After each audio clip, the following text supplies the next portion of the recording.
Hello, good afternoon, wherever you are, and thank you for joining us. We are coming to you live from our studios in Kokomlemle on digital address GAA 0992539.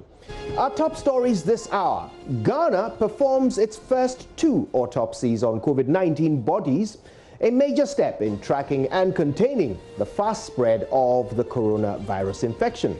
Also coming up, we'll update you on Ghana's new cases, and we'll take you to Wuhan, the city where it all began, for some experiences as the lockdown is eased in that particular city. And President Akufo-Addo is saying that he's working to bring life back to normalcy here in Ghana.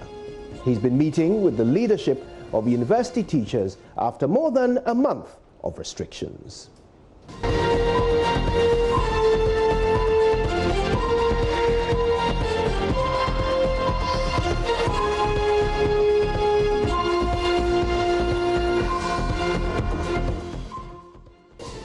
Right, let's get started. The health personnel at Nsawam Community Clinic near Kumasi are providing services under trying conditions due to poor and inadequate medical equipment. The facility, which serves 2 communities, has no standard delivery bed at the maternity ward, and the fight against COVID-19 rages on. Personal protective equipment, like everywhere else, are in short supply. Nana Asensu Mensah has been learning more. Here's his report.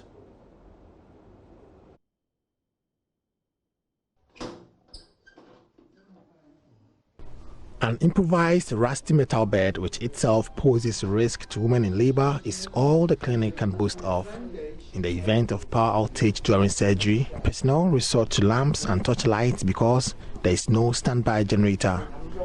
Principal physician assistant at the clinic, Juliana Komio-Opoku, laments the situation has dire consequences on care. She says the clinic's capacity to generate funds internally is so low, it's unable to procure medical equipment to fill the gaps. Now, because of the coronavirus, we will need more PPEs for us, such as the Veronica buckets, the masks, the hair caps, and then the others. And then we don't have a generator here. We use the national grid, and sometimes the light goes off. So when it happens like that, we use chargeable lamps. So we'll be glad if individuals or NGOs can give us a generator which can support our work. And then we'll also be happy if we get a delivery bed to support our work here at the facility. You know that at least you have some IGF, so what do you do with it? Have you tried buying it and then it got spoiled or what? Yeah, you know, here is a health center, and then we don't have enough money to purchase the delivery bed, and it's quite expensive. Yes, so we will be glad if any NGO can support us with that. So how do you help the pregnant women to deliver? Since you don't have delivery bed, what goes on? Tell us. We have, the one we have here was locally made, so it's not so comfortable putting women's leg, the left and the right. So the delivery bed, that one is movable, and it can adjust it according to the height of the staff who is doing the delivery. But the one we have here is difficult to do those adjustments. Yes, so if the person is tall or short, you have no means of adjusting it. You just have to cope with it. International Women's NGO Elite Ladies USA has meanwhile provided some relief with a donation of some surgical beds, PPEs, and anti-COVID-19 sanitary materials. Gifty Sapoma is a local representative of the organization. Yeah, Elite Ladies Club USA. We have our branch in Ghana, so once a while they do organization. They organize themselves to come and help their country. So this season, Corona season, they decided to come to their own country, Ghana, to support us. So they brought these PPEs to support this season. That's why we are here. The Department of Medicine and Therapeutics in Korle Bu is in dire need of personal protective equipment, PPE, from the rise of this pandemic, and they've been speaking at a donation event to JoyNews, and JoyNews' head at the Department of Medicine and Therapeutics, Dr. Patrick Ajay. At the onset of the pandemic, we wrote to corporate organizations to support the department in its fight against the COVID-19 pandemic, and Ghana Gas has responded favorably with this gargantuan donation, and we do hope that it will be utilized appropriately to the benefit of the patients and the staff at large. We express our utmost appreciation to the Ghana Gas Company for this worthwhile donation to help our work with the COVID-19 response. And we do promise that we would use these items to its to the fulfillment of our work, and to make sure that all our patients that need care would get it, and all our staff will be protected to treat all patients affected with COVID-19 disease. Now, the West African Gas Pipeline Company Limited donated to the Department of Medicine and Therapeutics at Kolebu some personal protective equipment to help fight the fast spread of COVID-19 after they wrote to corporate organizations for support. Speaking now is the Managing Director of West African Gas Pipeline Company Limited, Gregory Germani. Half of WAPCO Board of Directors, the management, and all of our workforce, we are donating today to the community of Ghana needed medical supplies for healthcare workers in terms of face masks, gloves, and sanitary equipment. We are doing this as part of our social responsibility to the communities we live and operate in, to protect all in this time of crisis. We hope this modest donation benefits all those, especially those on the front line that are fighting this virus, the healthcare workers. Right, so there's more to come on The Pulse. Stay exactly where you are. We're back with even more after these.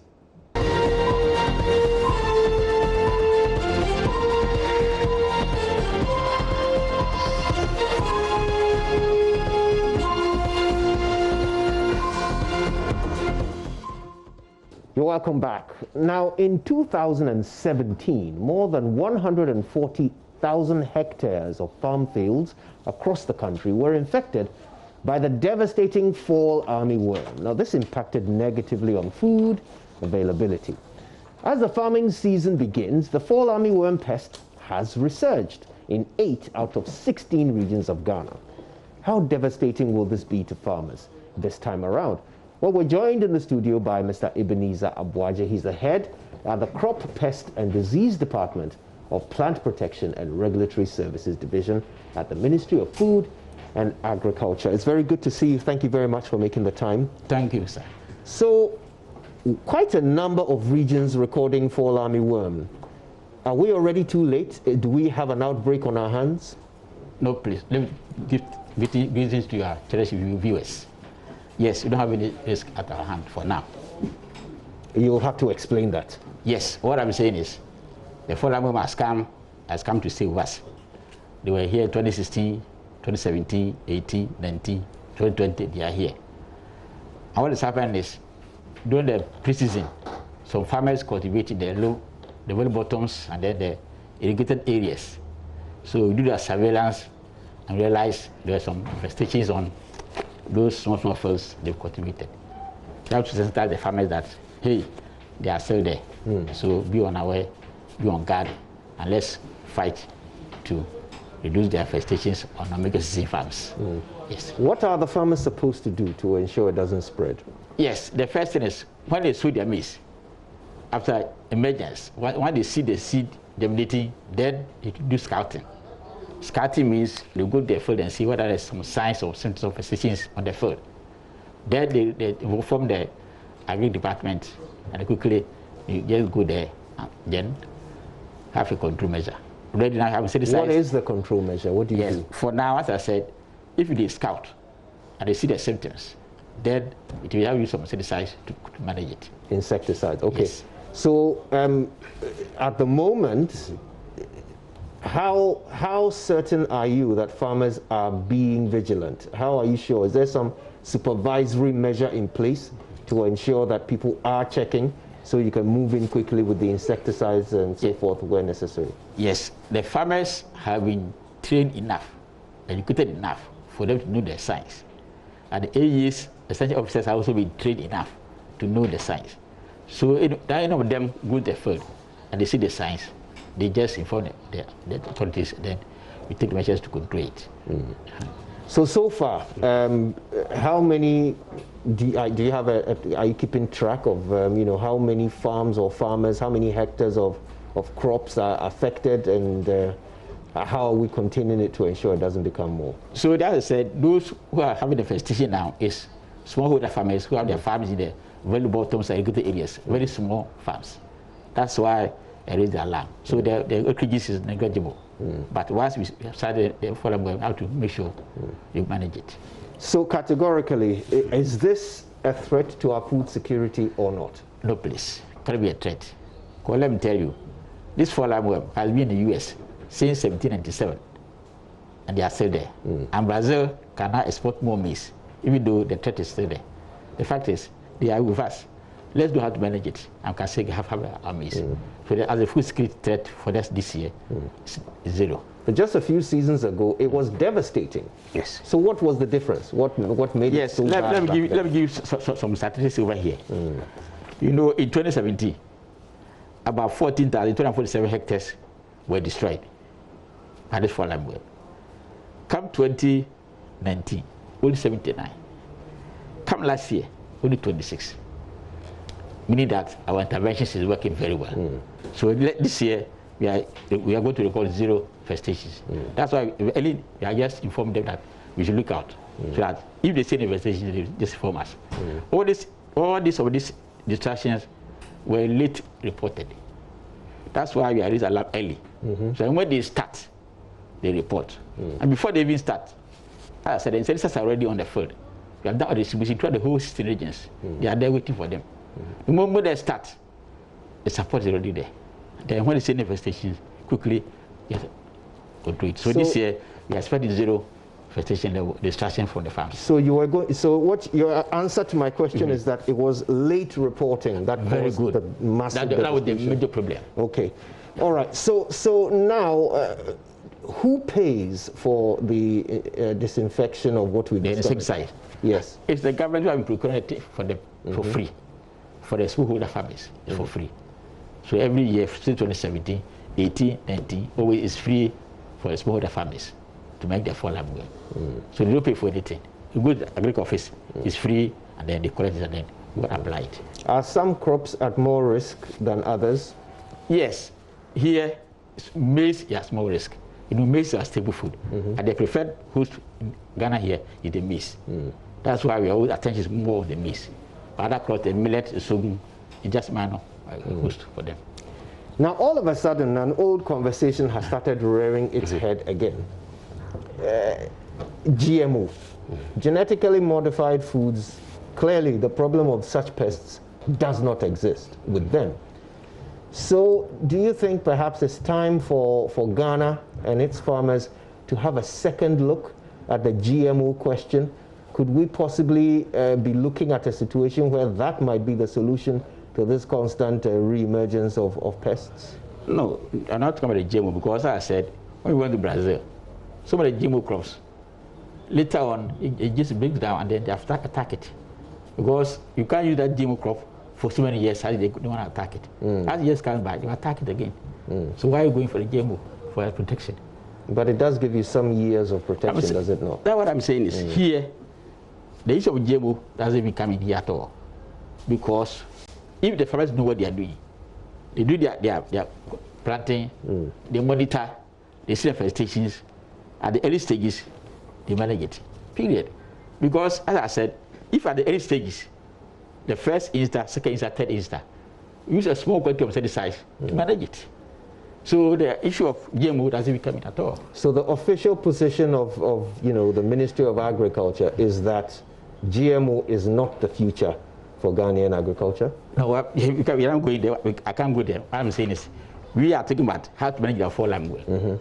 And what we put, the interventions we put in place is enough to manage the fallen well. So the issue of GMO doesn't come into the fall armyworm issue. Right. Okay. So regarding fall armyworm, GMO is not one of the solutions being considered. Not at all. For now. But can you comment generally on the position, the place of GMO in our future? I can't comment on that because I said I'm not going to look at the fall armyworm. Yes, and I said the GMO is not one of the interventions for now. Okay. Yes. Mr. Ebenezer Boaji, yes. What else do you believe that the farming community of Ghana should be aware of in light of the latest news on fall armyworm? What I'm saying is, we have made the press release already, sent to all the regions, to all the districts. The farmers should look out because the fall armyworm is with us. So now they should look out. Most of them have not started planting. So while they started planting, when they go to the field, they bring out to see the signs. Because I said they already been trained how to do the signs. So when they see the signs, quickly inform and go to the offices for the signs, can manage it. All right, that's wonderful. Mr. Ebenezer Aboagye, thank you so much for making the time to be with us. Mr. Ebenezer Aboagye, of course, is with the Plant Protection and Regulatory Services Division at the Ministry of Food and Agriculture. We've got so much coming your way on today's edition of The Pulse. Don't miss a moment of it. We're back after these.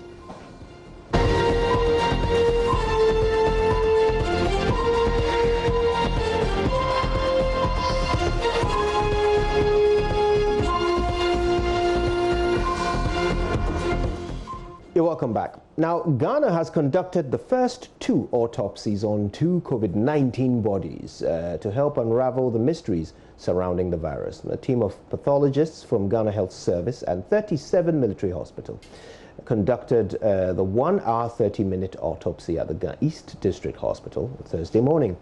In an interview with JoyNews after the autopsy, Colonel Dr. Atto and Dr. Roxana Segbowocho said that this could be a breakthrough in the COVID-19 war. Youth in the Ghanaian continue to come out strongly amidst the coronavirus pandemic. Talk about inventions in touchless hand washing equipment and test kits recently innovated by KNUST. Today, pathologists here at the Ghana East District Hospital have taken the bar a notch higher. They have for the first time conducted autopsy on 2 COVID-19 bodies. The breakthrough, according to Dr. Kaba, would potentially change the treatment process here in Ghana, on the African continent, and probably on the global scale. One of the things we need to understand is that for case management, we've poured so much ourselves into treating these patients, and we all know that after the 14 days, we do the double test to make sure that they are negative. And we've gone beyond that, that all the patients that we treat, we do blood sample to actually analyze any other diseases they might have. And to some of them, you know that issue they say, don't mind the body, but mind the engine. You might have a patient who has recovered, but when you look at him, you kind of feel like, okay, he looks okay, but it's possible that the lungs are not actually in good shape. So we go ahead and we do X-ray. And all this we do them here as part of the treatment and when they complete the treatment. But yet we still have people dying. Now, people usually say that life must be understood backwards but lived forward. And we need to listen to the language of the deaf. And pathology is the language of the deaf, telling us exactly what happened. So one, if you come in and you do the pathology, the first thing is that it helps you to understand the cause of death. 2, we've been talking about comorbidities. And we don't know whether it is the comorbidity that killed the patient or is the COVID, or both. We will need to understand. So, and we also need to understand, is it from the lungs, from the heart, or from where? Pathology studies elsewhere has also shown that, let's say in the US, the first COVID-19 patient who died, and they did the pathology, they realized that the heart ruptured. But in all the instances, treatment was geared towards the lungs. Recently, results have come from many countries, China, Italy, and US, about pathology results, and they've seen that when we were talking so much about ventilators, there is also the need to start thinking about anticoagulants. Now, Ghana here, the pattern, the manifestation of, the clinical manifestation of our patients has a different pattern where we have so many people surviving. And that is a good thing. But we need to go beyond that and understand what is killing those few. Because we would have loved not even one person to die. So here's the point. We want the deaf to talk to us. Now, with this, we are also influencing research around the world. With this, we can also get to advise patients and their families in this battle. You know, regularly, even if you do pathology, I always say that one of the most important pillars in medicine is pathology. Because it allows you to give an advice to the living as to what to do. Families, entire families, when it has to do with family diseases. It allows you to understand research. It allows you to modify your treatment. So depending on what we will get subsequently, it will aid us to modify our treatment and even make this better. This morning I was talking to the case lead of the whole of West Africa as a member of the rapid response team. And so far, Ghana, and I'm very happy to say that, is one of the few countries, or the only one in West Africa to have conducted pathology in COVID-19 cases. As the pathologist said, we don't take delight in doing it. We only do it when it's necessary. But at this point, it's necessary to at least understand what is happening. We might continue or we might not continue depending on what we see. So this is the whole cycle of medicine. And I take the opportunity to talk to all Ghanaians that in regular conditions, not only in COVID, pathology is very, very helpful. So we should start looking towards that, allowing pathology tests to be done so that we can ascertain the cause of death of people in this country, not only in era of COVID-19. Reason why Dr. Kaba here led the team to conduct this autopsy here at the Ghana East Hospital. So I would like us to walk in there, and then you walk us through all the salient and tricky process these pathologists had to go through to lead us in getting ahead of the pandemic, as the president has always put it. So we are just entering the department. Yeah. Okay. So we get in and okay. So Dr. Kaba will walk us through, and then we will get to understand better how this whole process took place here at the Ghana East District Hospital. And this is where it all happened. This is where the autopsy took place.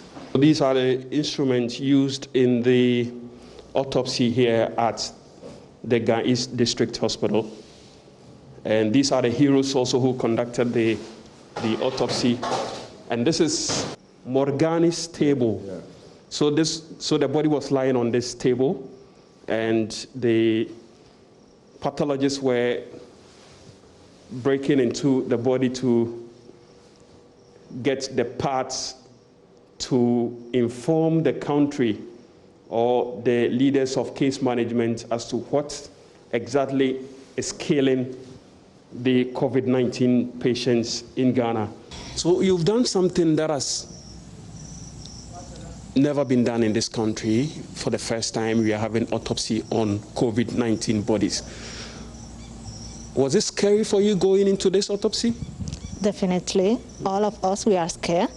But once we have all the PPEs and all the necessary support, definitely we can do it, and we will do it. Tell me about the fears specifically that you have about walking into it to kickstart the whole process. Our fears is because the disease is highly contagious, as all of us will know. And we are afraid to send this one home. It's not only about ourselves, but to send it outside. And that is the main fear that we are having here. Because we are young, our immune system definitely can fight the issue, but we have family at home. We have elder people, we have children too, and this is the fear. How crucial would you say this exercise you are undertaking would be going forward in our own COVID-19 war? Yes, definitely. This is a principal part of the fighting with the COVID. We can now do our research, our investigation to support the treatment we are doing giving to the patients. So once you have the confirmation of the diagnosis, the clinical diagnosis we are having, definitely you can support the doctors and you can give your help to the patients, because this is our main reason to be here. So once we are doing our research, we can see the way the disease is behaving in our country. So particular in Ghanaians here, because every country is doing our own, everyone is having their findings. So we are now having our own, so we can go forward in a best treatment for our patients. Thank you very much. But before I go, I just want to find out from you, this is for our program, we call it Frontline. I just want to find out from you, when you leave the house to come to work, to knowing very well that you are going to be on the front line, tell me about what runs through your mind and what your family make of what you do at this particular moment of our time. Actually, at home, everyone is afraid. They are waiting for my call to let them know that everything was well. But definitely, I'm having their support at all. They are all supporting me. I didn't sleep. My mother too. My husband was calling me all the night. And here we are. This is the first time you are doing it on a COVID-19 body. How different was it for you? Yes, for a pathologist, it's not that difficult. You see, the only thing about this is because of the way it is transmitted. It's highly contagious. So it wasn't that difficult. It's all about using the right PPEs.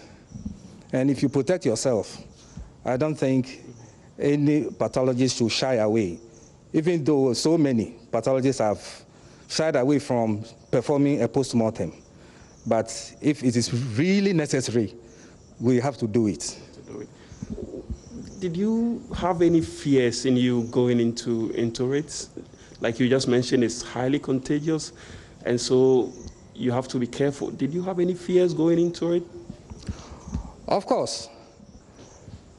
If I can tell you, I slept for only 2 hours last night. When I woke, I couldn't sleep since 1 a.m.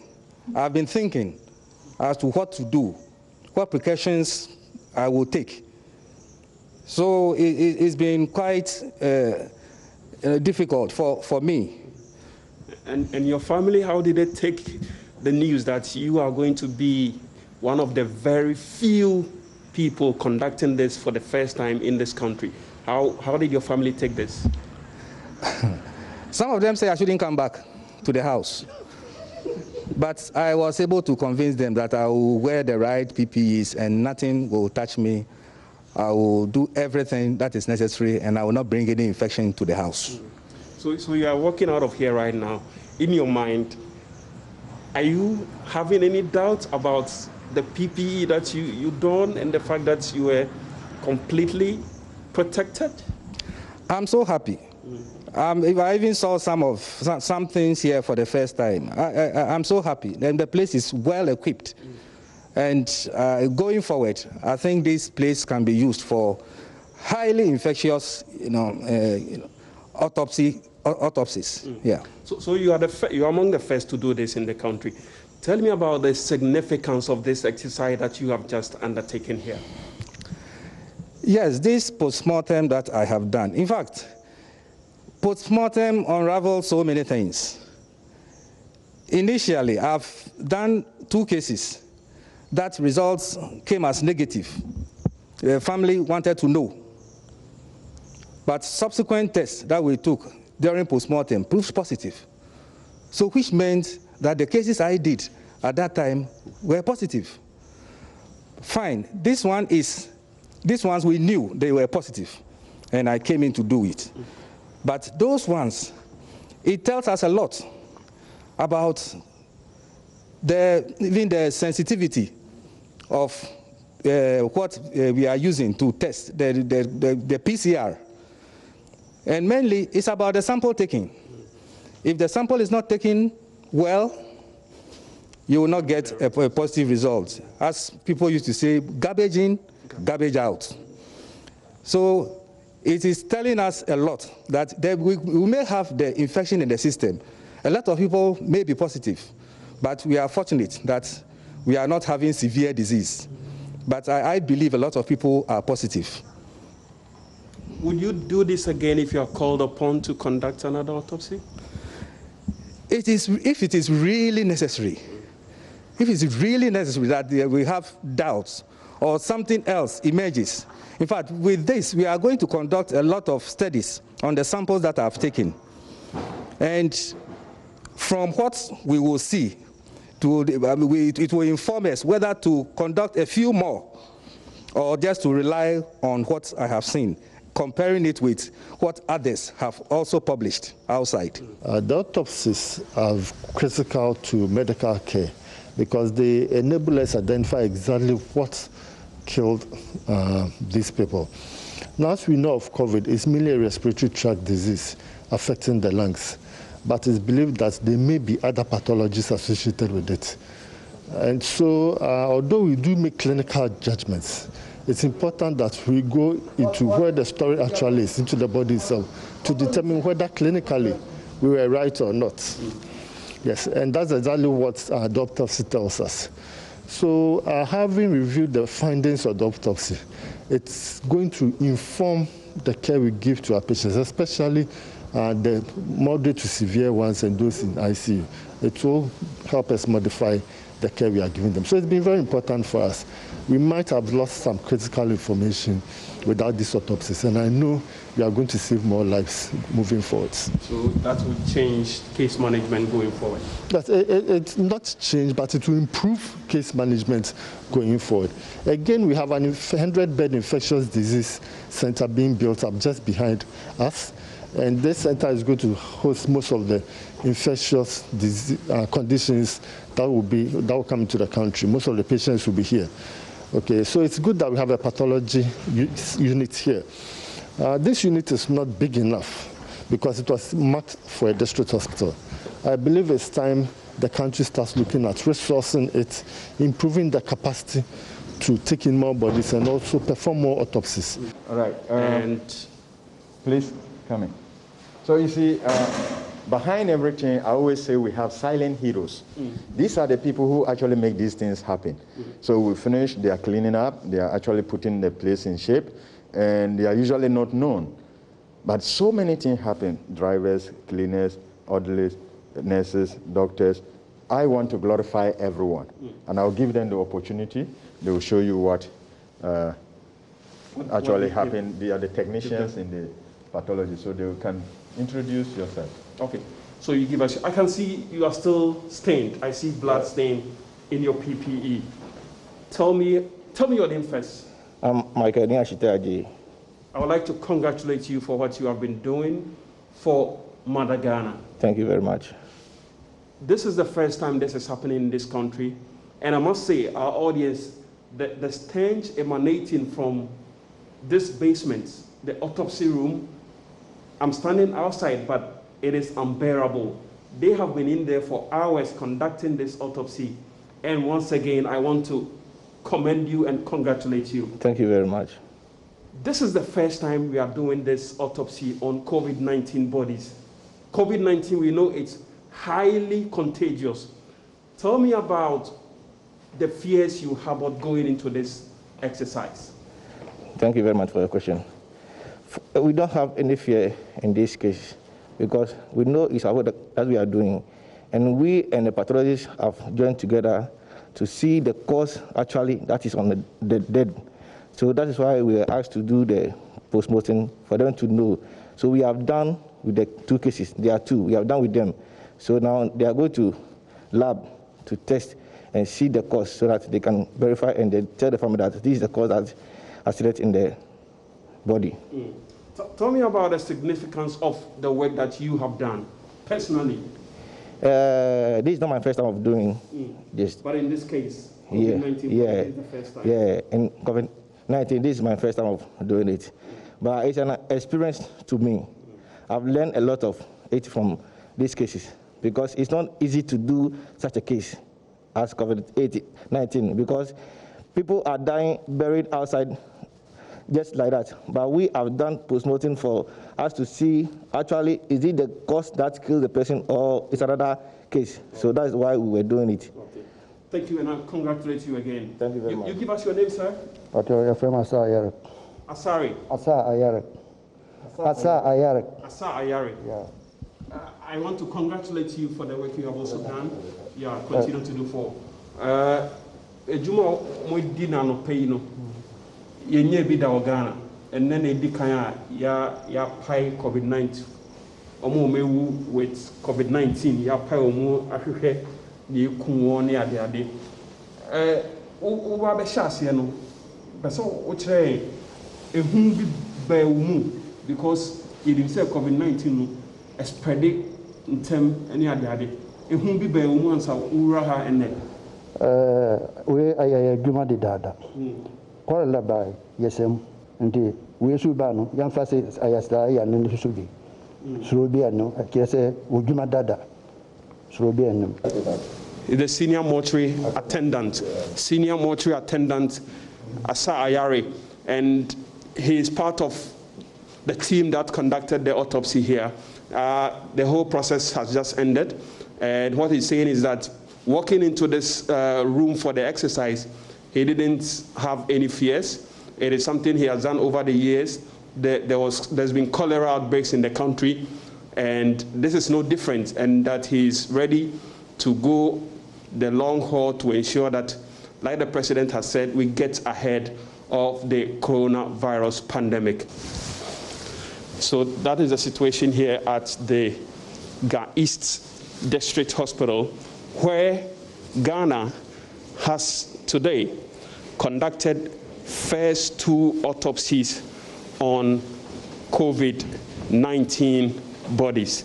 This could be a breakthrough in case management and treatment of COVID-19 patients in Ghana, in West Africa, on the African continent, and possibly it would change the global dynamics when it comes to curing COVID-19 patients. From the Ga East District Hospital, this is Latif Idris reporting for JoyNews. Latif Idris there with some exclusive access at the Ga East Hospital. Right, now the world continues to battle with the deadly coronavirus, with many uncertainties about what the future may hold for them. So far, there have been more than 3.2 million cases and 230,000 deaths around the world. The United States is now the worst affected country with more than 1 million cases, but what will the future look like when the virus is brought under control? Well, perhaps we can take a glimpse of the future in Wuhan, the central Chinese city where the whole pandemic began. Esther Hu is a resident. She went through this period of lockdown and is now free to move about. Esther, thank you for speaking to us. Tell us, how do you feel now that the lockdown has been lifted in Wuhan? Hello. When it just started, I felt very happy about it, and also I can say it was not easy. We have overcome it, and now we are able to move around. I think it's very good. So are there any restrictions, or is everything back to normal the way things were before the coronavirus was discovered? For now, all of us, if we want to move out, we need to apply the green code first, which it means that you have not been to, you have not been infected or you have not get in touch with someone who has virus before. Then you can move around. And also, for those who are going to work, like you have a necessary reason, then we can leave the community and work around. Now, we've been hearing some reports that foreigners are being treated differently. Is this true? What you are talking about, I know it's not in Wuhan. from last Sunday, every foreigner in Wuhan, they can apply the green code. As for now, I have not seen anything different here in Wuhan, but maybe other cities, because of the policies or the new cases, they have been taking some complement. Okay, so what was the situation in Wuhan with foreigners before last Sunday? Now they can apply before they need to apply the healthy certificate from the community, like the paper, not in the phone, but now all of them can apply the green code through the app. Okay. So tell us about life in town, in the city centers, and has everything returned to normal? Are you seeing crowds going to the malls and the supermarkets just like things were before? No, supermarket and malls are open, but there's a limitation for the amount of people, and also everyone, no matter where you get in, you need to scan the code, and then the security will check if it is green, then they will allow you to enter. Now, China operates a communist system, but did people lose their jobs as a result of the coronavirus in Wuhan? I believe they are. So what has the government done about those who have lost jobs or lost businesses because of the coronavirus? Okay, they can apply the insurance of losing the job, I mean the refund, and then the government also helped them to find a new job during this time. So what was the first thing that you did when the lockdown was lifted in Wuhan? What was the first thing that you had missed so much that you went out and did as soon as the lockdown was lifted? Actually, I didn't get what I want after the lockdown lifted, because the first day when I went out, those shops, they have not opened. Right. What did you want? But now, a cup of coffee. Wow, I can imagine. Coffee from your favorite coffee shop, right? Yes. So how have people generally reacted, now that the sanctions have been lifted, I mean the lockdown has been lifted? Have you found that people are a bit more cautious? What are some of the things that have changed forever in the way people do things in Wuhan? Okay, for example, when we are outside, we care about the social distance too much. I can see people in the line, but they were not close. They are very far, and then I can say some of the people, when they see another one is coming, they will move away, like to keep the distance. Do you still hug your friends and the close relatives and people that you know when you meet outside? For now, I haven't. Even though they all have green codes, you still don't hug them? And it's not that I don't hug them. It's like this special time we forgot that now we should hug, or when we meet we should hug, because we still need a mask. So not even shaking hands. Wow. You think that's how things will be forever? No. I think one day when we can remove the mask, then it will change. How about travel? Is it easy to travel in and out of Wuhan to other parts of the country? The other part of you mean within China? Yes, if they are going to work in other cities, they can move around. They can get the proof and then leave Wuhan. So you can get a code if you need to go to another part of the country? not only the code. For that one, I think some of us need to do the test. Right. How easy is it to get tested if you want to do a test? Most of the hospitals can do it, so we can go there and then do the test. We will get the results the following day.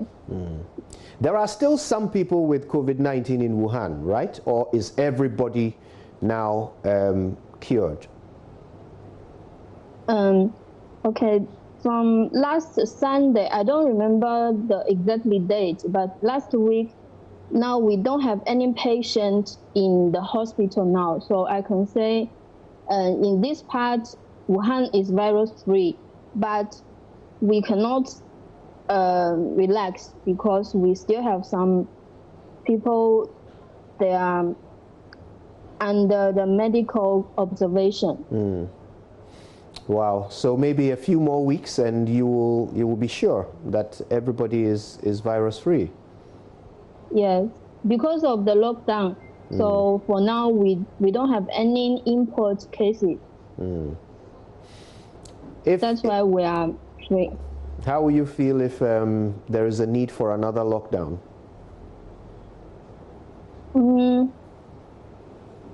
I don't think there will be another lockdown. Okay. But if, in case another time has come, I think I will just follow the rules. Esther Hu, thank you so much for speaking to us today. It's been a delight. Thank you. Well, so that's a glimpse into the future. If everything goes well, that could be Ghana's story if we are also able to contain, control, and get rid of the coronavirus. All right, time now for Frontline.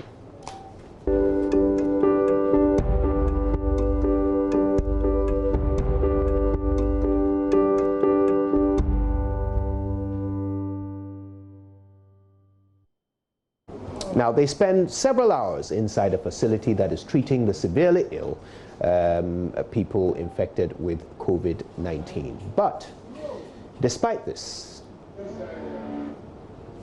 their commitment to the cause remains unshaken. A sharp change in lifestyle, having to remove themselves from their families as a precaution and live on the front lines. And it has not been easy. Komladum speaks to Dr. Emma Enima Adai, Dr. Daniel Scotty, and Dr. Chris Owu, all critical care staff at the University of Ghana Medical Center. Welcome, Komla, to our intensive care unit for COVID patients. As you walk in here, you can realize there are separate beds and different patients are admitted onto the various beds. There are different degrees of illnesses, different degrees of infection. So as much as possible, we handle each individual patient with as much caution and care as we can. And we try not to transfer the viral load or the level of infection from one patient across to another patient.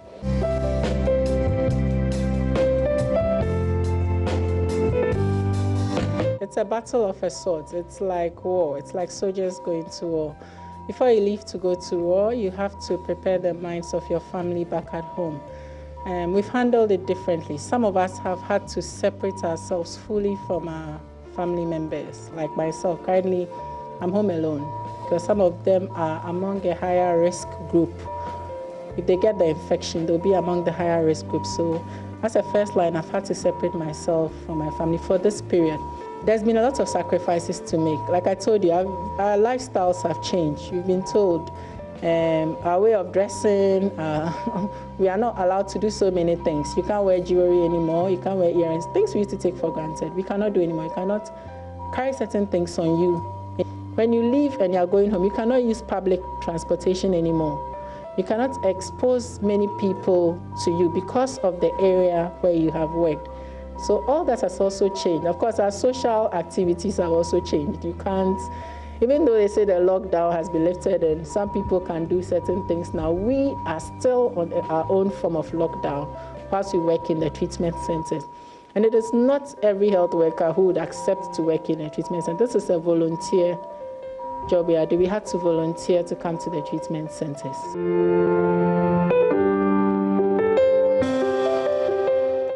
Hello, Mr. A's blood sugar is 8.5. Mr. A? Yes. Blood pressure? Blood sugar. Blood sugar is what? 8.5. Blood sugar 8.5. Yeah, and we've given 500 of metformin. Okay. Yeah. 500 of metformin? Yeah. Okay.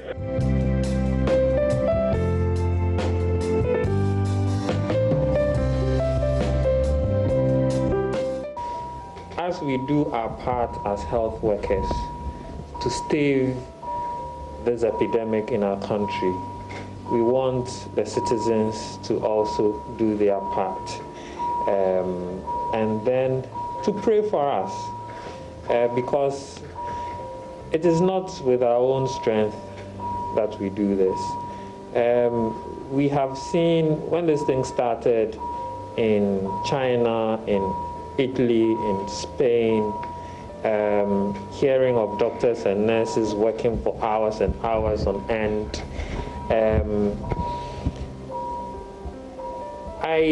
I thought, oh no, I don't think I can do this. That is what I thought to myself.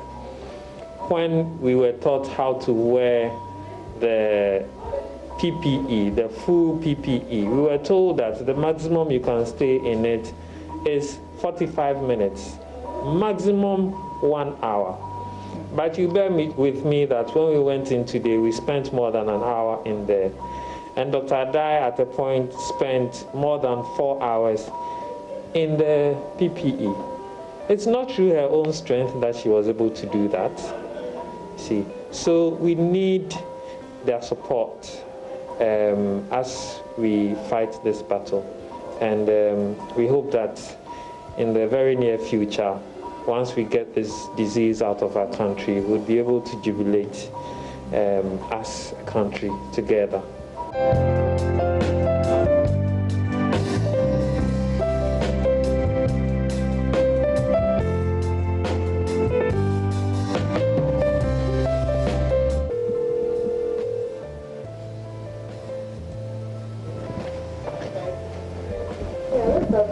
Please tell Dr. O I'm bringing the ECGs to the glass door. Dr. O is here. Okay. Yeah, Emma. Dr. O, I have the ECGs. I'm bringing them to the door. All right, how many ECGs are there? I have 2 previous ECGs, and the third one is being done at the moment. Okay. So come out, take pictures, but you won't take it away. You still hold on to it so that in case Dr. Kama wants to see it directly, he's coming upstairs. Okay, so you just hold on a minute and bring it to the door. Okay, Dr. Kama should be here in a minute. Okay? Yes, Dr. O. Thank you. Our families try to understand. It is difficult for them. You have to keep reassuring them. There are psychological aspects of this which you have to keep reassuring them. Sometimes they feel lonely, but somebody's got to do this. And that's what we signed up for. That somebody at this moment in our history as health workers happens to be us. Others have done this before, so it's not like this is the first time people are putting their lives on the line for their citizens. So we're not more or less trying to be heroes. We're trying to be health care workers. We're trying to practice appropriate medicine. Yeah, but it would be nice to have this done, to have this virus get out of our country, to get back to what we used to do, and get back to our families. Trust you me, it will be nice. Yeah.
Yeah, a stark reminder that these are the ones on the front line. These are the ones fighting so that we don't have to.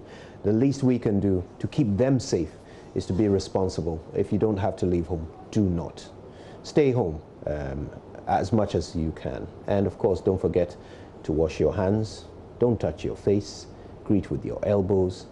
And please, for the love of God, wear a mask. That's Frontline.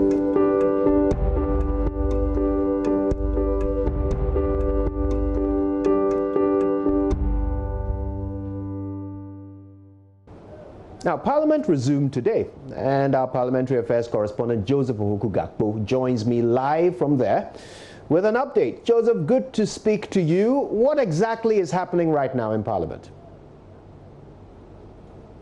The House is on break at the moment, and then the House is on this suspension because the Finance Committee of Parliament is meeting to consider a number of items that government laid before MPs earlier today. And once the Finance Committee is done, they will bring back a report recommending approval for the House to approve those. And let me run you through those items in a while. First of all, there is a request for tax waiver for frontline healthcare persons.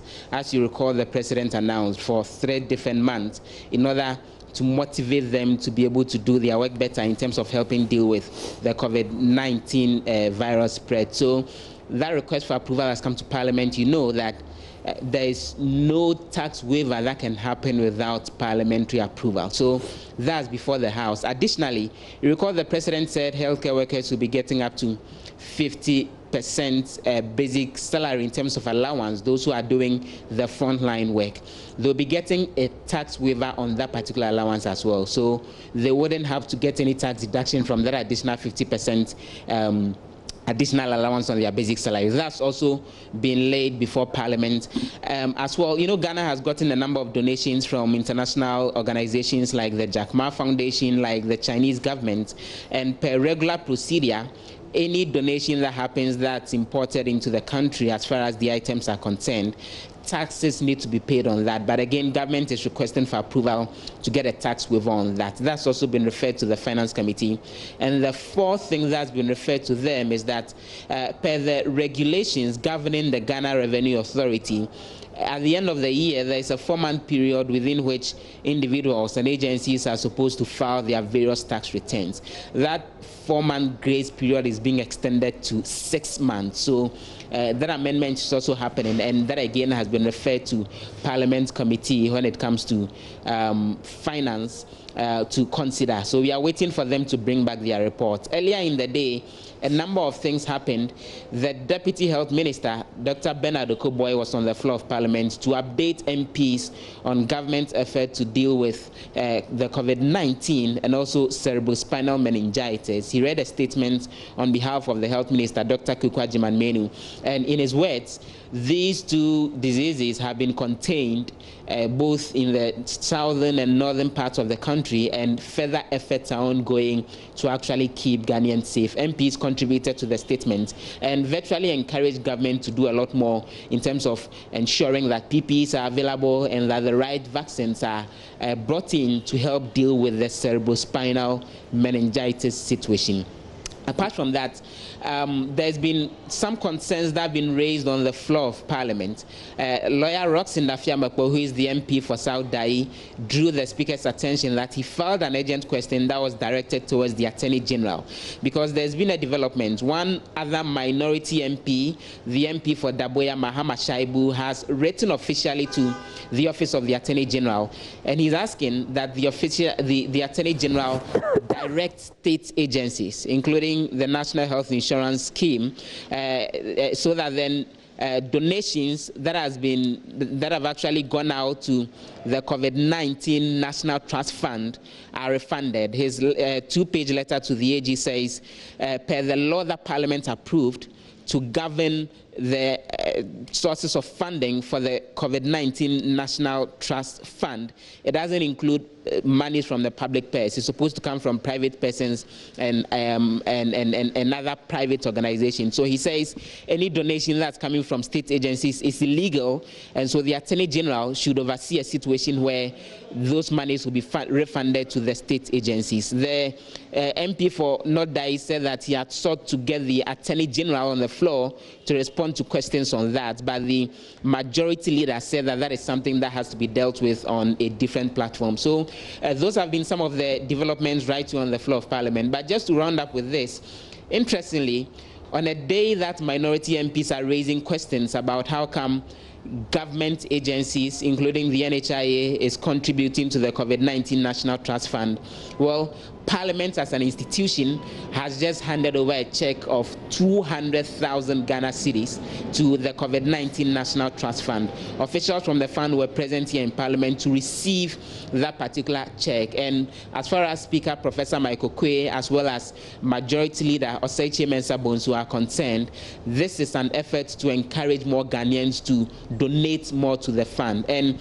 you recall that majority MPs had donated a separate 100,000 Ghana cedi to the fund. Oseiche Mensah Bonsu clarified and said that that's a separate amount, and Parliament as an institution has actually donated up to 200,000 Ghana cedis, and the check was handed over by Professor Michael Kwe to the fund a little earlier in the day. So I had a conversation with Archbishop Justice Akrofi, asking him about the concerns that have come from the minority MPs that public fund shouldn't be going back into the COVID-19 National Trust Fund. And he says that for them, any amount that's coming in is something that they are ready to make use of. If Parliament as an institution that actually established the fund is donating money to them, then it probably means that they have the right to accept donations even from state agencies. So those have been the conversations, and the House has been on break for well about 3 hours now. We are waiting for them to resume around 5 p.m.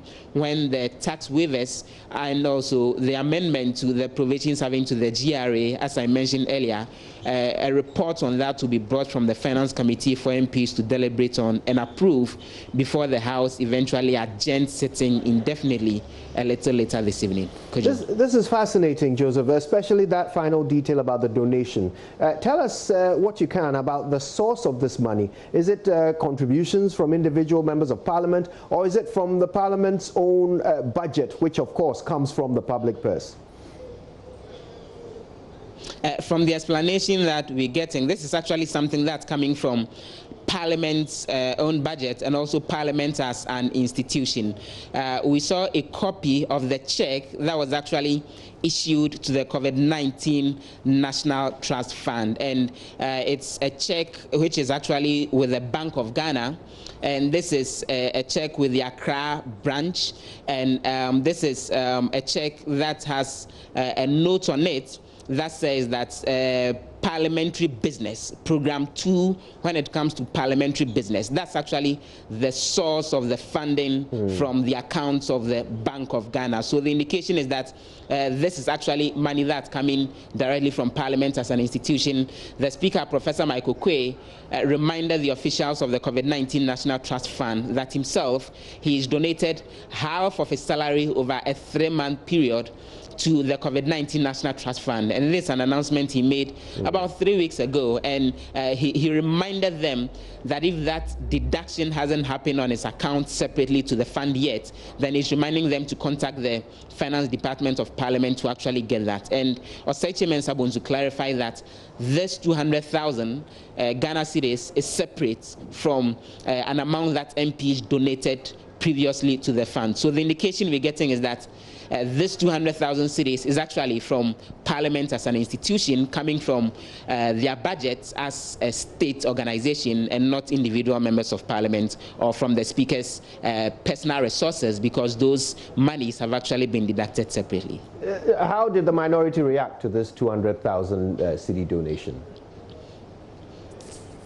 We are still waiting to get them to comment on that. You know, this was an exercise that should have happened with the leadership of Parliament on both the majority and the minority side present. But they were conspicuously missing from that particular meeting, with just Oseichi Mensah-Bonsu, the majority leader, as well as the speaker, Professor Michael Kwe, handing over the check. The minority leader was not present at that particular meeting, and neither were any members on the minority side, nor the leadership on the minority side. Looks like they've made up their mind that this is not an exercise that they were ready and willing to participate in, because they felt it wasn't right to a certain extent. Right, fascinating stuff. No doubt we'll be hearing from them directly on this matter. But just a general question about how Parliament has been operating in these COVID-19 times.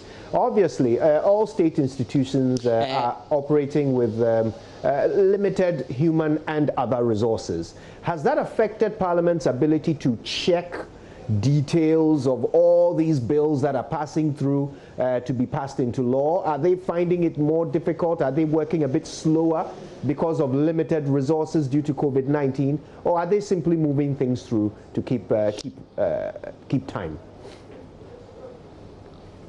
So for now, the focus in terms of the work that they are doing is specifically limited to issues having to do with COVID-19. And from the indication that they give us, they are doing the necessary scrutiny, they are doing the necessary analysis of the requests that come before them, and they are having the time and the space to be able to do that because they are focusing specifically on issues having to do with COVID-19. For example, there was a document that was brought to Parliament earlier today requesting for approval for a loan facility in order to support the Eastern Corridor Road project. And right on the floor, the conversation was that that is something that, although the document was being laid, is being shelved, and the Finance Committee would look at it a little later in the year, without taking it as anything urgent, and that the focus is specifically on issues having to do with COVID-19. You know that Parliament has directed that all national service people and non-essential staff do not show up right here on the premises, and that they support the work of parliamentarians from home, including all the research assistants. So because it's virtually limited business that's focused on COVID-19, and right now, for example, the limitation to it is that the Finance Committee is what is dealing with a lot of it. The indication is that they are having the time to be able to do the necessary scrutiny as they've done previously, by virtue of the fact that those are the specific agenda that they are focusing on, and not exactly a broad range of issues. But I'm sure we'll know more when we see, for example, the report of the Finance Committee on the request for tax waivers, which is expected to be laid in Parliament a little later today, as we await for that report for those approvals to be given. But there's been the effort to ensure that virtually all MPs on the floor are wearing their face masks. There's a lot of talk about social distancing when journalists need to do interviews with members of Parliament. And as far as they are concerned, all the necessary precautionary measures are being taken. Joseph Ohuku-Gakpo, thank you so much for that, as always, a concise update from Parliament. Now, reports of frontline workers not receiving adequate PPE have been dominating local news bulletins in recent times. Head of our Health Commodities Group for COVID-19 at the Ministry of Health, Matthew Treme, says the workers' concerns have reached their table, and in response, they've scaled up local production of some of the PPE. However, they're still battling to get some of the foreign manufactured products due to an international shortage beyond their control. We used to depend on imports of personal protective equipment, but because we realized that the acquisition of these items had become a problem, we have actually begun to produce some of these things in Ghana. So some of these items are being produced in Ghana, and the health professionals will now tell you that even though we have had this problem, we will continue to have it because we will never have kind of infinite number of these items. The situation is becoming better. We are now producing about 5 items in Ghana, and therefore we are making sure that the health professionals get what they need. But unfortunately, because we can't produce all of them, some of them need to be imported. And because we have an international scarcity of these things, we are going to have a bit of a problem. But we are making sure that the health professionals are protected and that they need what they require to be able to deal with the virus. Now, as part of efforts to complement government's fight against COVID-19, non-governmental organization World Vision Ghana donated PPE worth over 50,000 Ghana cedis to the Ministry of Health. Board Director for World Vision Ghana, Ifwa Gati, speaks for the organization. Right from the onset of this war, World Vision resolved, as always, to support the government of Ghana to fight the COVID-19 pandemic. The COVID-19 pandemic has, among other things, brought to bear the need for World Vision Ghana to renew the Memorandum of Understanding with your ministry, which got stagnated in the system since its expiration in 2018. This will only strengthen further the collaboration between the two institutions to the greater benefit of the people we are serving. Now, a number of individuals and organizations continue to donate to help fight COVID-19. These kind gestures have been extended to the Multimedia Group. General Secretary of the Small Scale Miners Association, Godwin Ama, says Multimedia's contribution by way of education and awareness creation is deeply appreciated. He led the association to donate sanitizers, face masks, and other items to support Multimedia's work. We are here to present some sanitizers, wipes, nose masks, and liquid soap. This is towel. What's the name? Paper towels. And then the wipes, masks, and then some hand sanitizers. The role that the media is playing in the fight against the COVID-19, the association wants to appreciate the media, and you're also part of it. So we are here to present these items to you. We've already presented some items to the Osu Children's Home, which is 50 bags of rice, 10 boxes of sardine, and 10 boxes of fried oil, cooking oil, and then water, 50 packs of water. So being here is, as I said, to show the appreciations that we have for you. The media, we've also presented a check of 50,000 Ghana cedis to the COVID-19 fund. And government can put all the strategies to fight, but without the media participation, we will not be able to win the fight. So the average Ghanaian have been able to hear the protocols in terms of sensitization, what the media have done. So without you, or as I said earlier on, the strategies, government will not be able to achieve it. So we are happy as an association, although we've had ban for over 2 years, and after that going to work, this issue of COVID has also come in, which has affected our operation. We are still recognizing you, and then we've contributed the widow's mind to you. So this afternoon is just to say thank you for the role that the media has played. That's why we are here. Another organization, Zakonat, made a donation of some products to the newsroom. Prince Zakaria is their CEO. We want to make those donations similar or more to the COVID-19 patients held at the East Hospital tomorrow, inshallah. And to precede that, we've decided to first make similar donation to the JoyNews room for the members of our media fraternity to enjoy very fresh coconuts, which bottled just today, moments ago. And we all know the values, the nutrients therein, coconut water and then its meat. Contains several nutrients that I don't need to enumerate all. However, most important is its iota of some amount of vitamin C therein too for the boosting of our immune system. So this is our simple mission for being here with you this afternoon. So I happen to be here with my team. Then there was another donation from the Abeku Santana Foundation. Multimedia has done an awesome job these 21 days. providing us with accurate information, entertaining us, and then helping us intercommunicate to the right people in the front line. And being the main face in the front line, we felt it's good to say thank you and also appreciate what they are doing for us. At least we should appreciate the people doing the good work and giving us the right information, because without any information, the disease does not move. It's the people who move. So if the people get the right information, they will know how to carry themselves. So that's the main reason why we are here to, and then we'll tell them that they should continue to support all the media houses. It's not easy. These are challenging times. Let's appreciate the good work the media houses are doing so that they will also feel there is some support from the people in what they are doing. Last donation was from 1647 Ghana Limited. The COVID goes through the eyes, nose, and mouth. So this gives you a better protection. If there's any spillage, it will fall on the plastic and then you are safe. So we're giving the news team 100 pieces of the face shield. This is from 1647 Ghana Limited.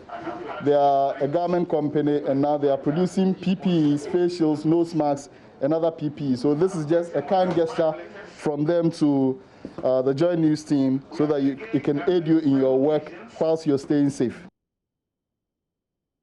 The head of our health desk, Fred Smith, received these items on behalf of management. We appreciate your kind support. Right, well, there's more to come. Stay with us. This is The Pulse. My name is Kojo Youngson, and we're back up to these.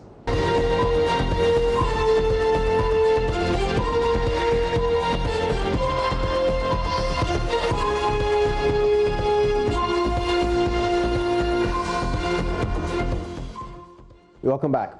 Replace reusable nose masks after 3 days. That's the advice from the Ministry of Health.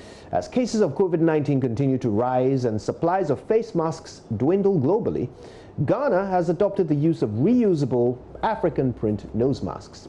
But contrary to sentiments that these masks can be recycled as long as you wash them with disinfectant, the Ministry of Health says they must be disposed of after 3 days.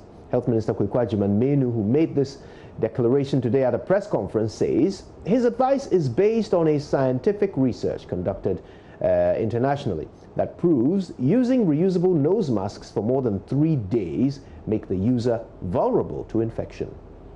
Now that we have said that everybody should wear face masks or nose masks, whatever word you use, some of us are sitting down for government to bring everything for free. And you expect government to buy for 30 million people. And these ones are disposable. After a day or some number of hours, you have to throw away. Even the ones that we are sewing in country now, you can't continue to wear them after 3 days. You have to dispose of properly. When you wear in a day, you need to wash with disinfectants and whatever it is that you can use. Hot water, iron it, kill the virus if it is in there. You wear the second day. The third day, scientists and doctors say you shouldn't wear again, even the cloth one. So you have to replace it.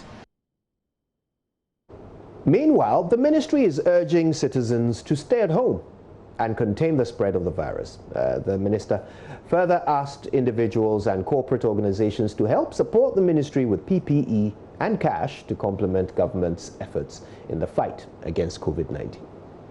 After the lockdown, we have to revise our plan to look at what else are we going to do in the face of now that we are allowing people to move up and down.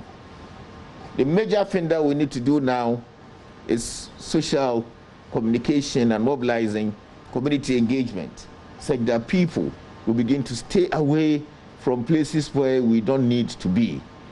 Because the disease, everybody says, the virus has no legs, it doesn't walk. We carry them, the virus, to people. So if you don't need to visit a family, don't go there. There's not a time to visit anybody. Now, residents around the Chemu Lagoon in Choco are calling for a permanent bridge to be constructed across the Chemu Lagoon. And this comes after heavy downpour on Sunday washed away the floating bridge, which was constructed a few months ago by a Member of Parliament for Ablekuma West, Ursula Owusu Ekufo. Nicholas Akoyamwa has been learning more about this. There's a lot of things that we can do together, but we need time. Those are the plans. We started with this floating bridge. We need a motorable bridge. That was Member of Parliament for Ablekuma West, Esther Osu Ekufo, excited about the construction of a bridge linking Shiabu and Choko.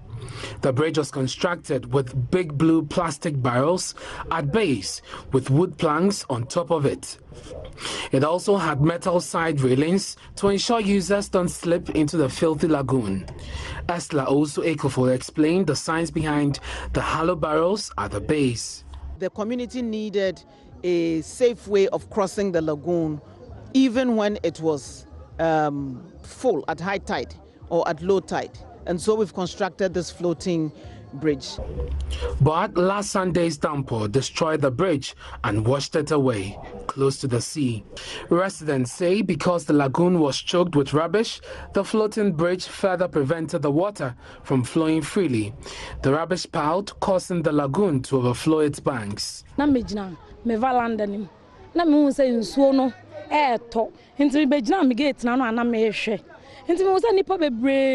Ejina nsuo no echi ebi jina enimu ebi pese ntwanko ebi pese ntwamra by na nsuo na ma bridge na akosoro binti na sheki nti ebi mu ntime nko ebi mu ntime nti omu jina so ti ehun ya za ade na dane a ekọ epunim oyesra aban so obetimi aya ama eba obeya mema na nya no sene a omu ye no first onye no sene ebe ya nsuo betimi akọ bole betimi aba.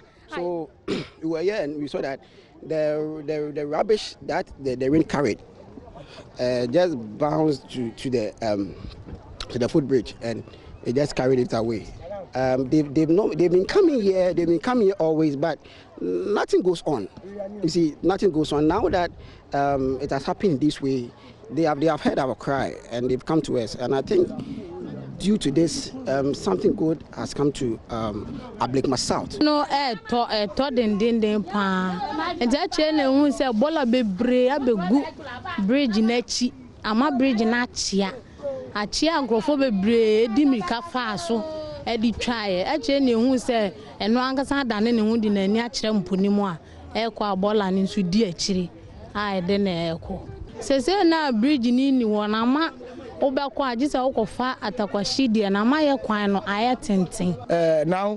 at the back of the floating bridge, there was a lot of rubbish, and this is so it started affecting some of the people in the community. So we started complaining. When it rains recently, the adventurous thing happened, and then the rain pulled the floating bridge, break the community bridge, and then the water took the bridge away. So right now we know that they are coming to construct a road bridge for us, so we are all hoping. However, residents have created a new bridge. They are calling for dredging of the lagoon and construction of a permanent bridge.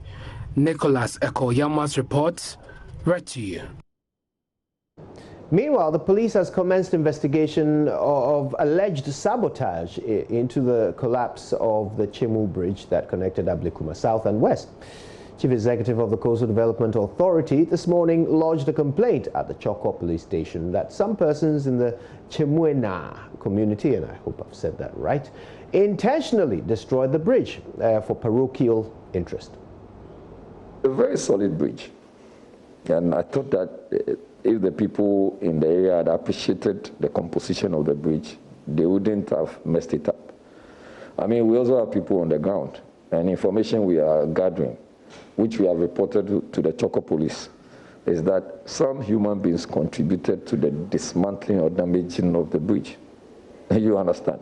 So, and this is because some of them have been collecting money using their own form of bridge, and that gives them some sort of revenue. So you would appreciate that when people are minded to make money, they use all manner of means just to disengage whatever is good. So we have asked, even this morning I've spoken to the police. I know they've even gone back there and they are trying to pick snipers of information to know how best to deal with those who are alleged to have been behind the damaged bridge. So it wasn't just a bridge that wasn't well made, it was properly made. I was there, I walked over it about 2-3 times just to give a test. It floats, so it feels nice. And for me, it was a new thing that if we had cared or handled it well, We could have done it at several, we could have replicated it at several other places that would need such bridges.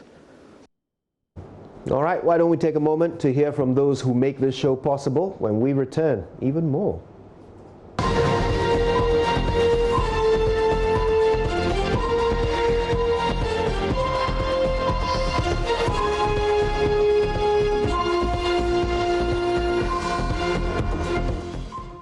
Welcome back. Now, waste management company Zoomlion Ghana Limited has disinfected the Wa Airport. The exercise is in line with the nationwide program to stop the spread of the coronavirus. JoyNews' Upper West Regional Correspondent Rafiq Salam was witness to this exercise. Here's his report.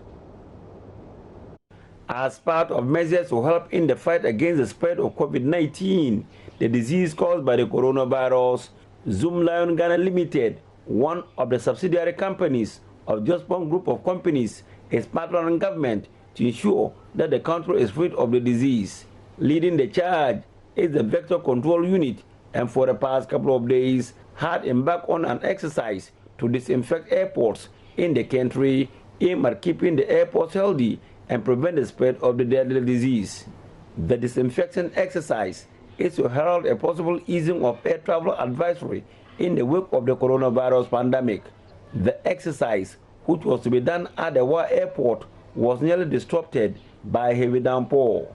When it was over, the 8 sprayers tasked for the disinfection exercise quickly organized themselves and the disinfectants and got straight into business. They sprayed the entire one-story building of the Wa Airport that accommodates the terminal, departure, and arrival lounge. They also sprayed the tarmac, tower building, and the runway.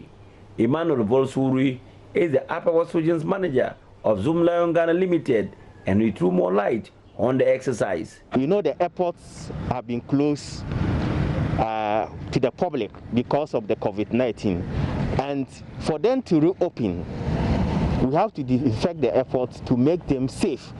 Because you hear from the president that this disease was first imported by people traveling through the airport. And once they travel through the airport, that means that there's the likelihood that you have these viruses within the airport. And once you disinfect, then you deactivate the viruses and other bacteria or other disease-causing organisms. Then you make the airport safe for the public. He allayed the fears of the people that the chemicals used in the exercise is harmless to humans. The chemicals we are using are not harmful to humans, and they are EPA and WHO approved chemicals that we are using. Emmanuel Bolsuri advised Ghanaians to stick to the protocols outlined by the Ghana Health Service and the World Health Organization to help in the fight against the deadly disease. Disinfecting the airports and ensuring safety does not mean that the other safety protocols that are being promoted by Ghana Health Service and then the World Health Organization should be ignored. The social distancing that we are talking about, in fact, we have to be in the, you have to stay safe, and then you have to frequently wash your hands under running water, and then also when even sneezing, you have to cover your mouth or your nose with a tissue, and after that you dispose it off quickly. Or if you don't have that, you can, when you are sneezing, you can raise your elbow like this so that you can you will not infect others if you have it, and others will not also infect you if they have it. Voting for JoyNews, Rafiq Salam. Wow.